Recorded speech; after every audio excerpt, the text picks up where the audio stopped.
Tuan-puan pun letaklah cita-cita. Satu hari nanti gaji aku 5,000, aku boleh menyimpan. Belanja cuma 2,000. Selebihnya boleh disimpan sebanyak 3,000 sebulan.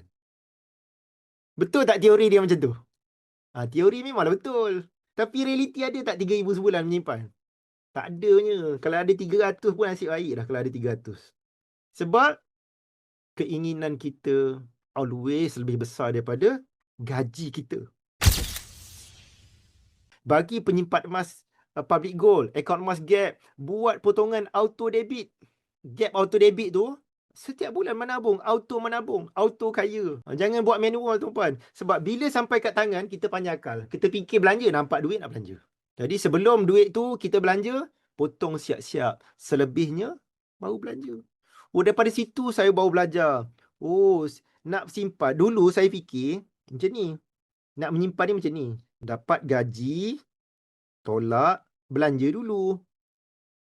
Selebihnya ada tak untuk disimpan? Simpan. Tak ada lebih tuan-puan. Memang tak ada lebih. Mungkin tuan-puan fikir tak ada lebih sebab gaji aku kecil. Tak tuan-puan. Saya dah jumpa banyak kes.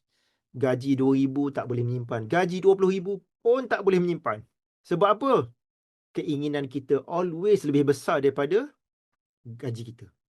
Keinginan kita always akan lebih besar daripada gaji kita. Sebab tu tak boleh menyimpan. Kalau kita tunggu duit lebih, memang sampai bila tak akan duit lebih. Sebab keinginan kita nak belanja ni always lebih besar berbanding gaji kita.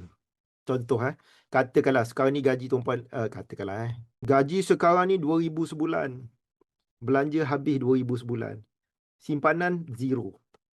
Tuan-puan pun letaklah cita-cita. Satu hari nanti gaji aku 5,000, aku boleh menyimpan. Belanja cuma 2,000. Selebihnya boleh disimpan sebanyak 3,000 sebulan. Betul tak teori dia macam tu? Teori memanglah betul. Tapi realiti ada tak 3,000 sebulan menyimpan? Tak adanya. Kalau ada 300 pun nasib baik dah kalau ada 300. Sebab keinginan kita always lebih besar daripada gaji kita. Tuan-puan, saya dah rasa dah. Income 1,000 lebih sebulan dah rasa. Income 10,000 sebulan dah rasa. Income 100,000 sebulan saya dah rasa. Saya tahu perasaan tu. Okay? Jadi, bila belajar barulah faham macam mana nak menyimpan. Dapat gaji, potong, simpan dulu. Selebihnya, barulah belanja. Kalau guna formula ni tuan-puan, berapa besar gaji kecil ke gaji besar, semua boleh menyimpan.